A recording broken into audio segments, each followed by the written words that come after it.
बहुत समय पहले की बात है। एक छोटे से गांव में रामू नाम का एक ईमानदार किसान रहता था। उसके पास ज्यादा कुछ नहीं था, एक छोटी सी झोपड़ी, एक बैल और थोड़ी सी जमीन। लेकिन वह मेहनती और सच्चाई पर चलने वाला इंसान था। रामू खेत में हल चला रहा है, पसीने से लथपथ, लेकिन मुस्कुराता हुआ। अचानक उसका बैल लड़खड़ाने लगता है। रामू उसे संभालने की कोशिश करता है। बैल जमीन पर गिर जाता है। गांव के कुछ लोग पास आकर देखते हैं। रामू घबराकर बैल के पास बैठ जाता है। अरे क्या हुआ मेरे साथी, तुझे क्या हो गया? रामू भाई, तुम्हारा बैल बहुत बीमार लग रहा है, इसे तुरंत वैद्य जी के पास ले जाना चाहिए। रामू सिर हिलाकर सहमति जताता है और बैल को सहलाता है। वैद्य जी, कृपा करके मेरे बैल को देखिए, ये बहुत बीमार हो गया है। बेटा चिंता मत कर, इसका इलाज संभव है, लेकिन दवाइयों के लिए पैसे लगेंगे। लेकिन मेरे पास पैसे नहीं है वैद्य जी, क्या मैं बाद में चुका सकता हूँ? बेटा मुझे दवाइयाँ लाने के लिए पैसे देने पड़ते हैं, मैं उधार नहीं दे सकता। रामू निराश होकर सिर झुका लेता है और सोचने लगता है। जमींदार बाबू, मुझे मदद चाहिए, मेरा बैल बीमार है और मुझे दवा के लिए पैसे चाहिए, कृपया मेरी मदद करें। हाँ, गरीब रामू, तुझे पैसे चाहिए? अगर पैसे चाहिए तो मेरे खेतों में 1 महीने तक काम करना होगा, तब सोचूंगा।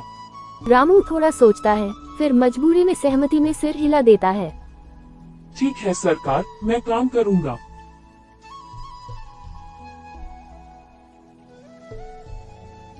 एक महीना बीत जाता है। रामू फिर जमींदार के पास जाता है।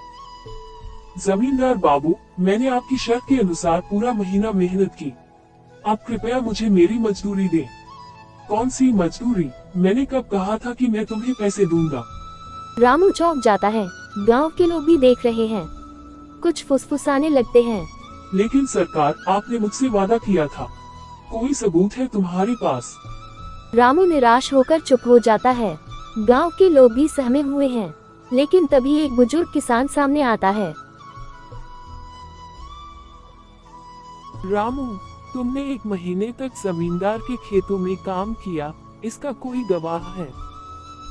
गांव का बुजुर्ग किसान आगे आता है।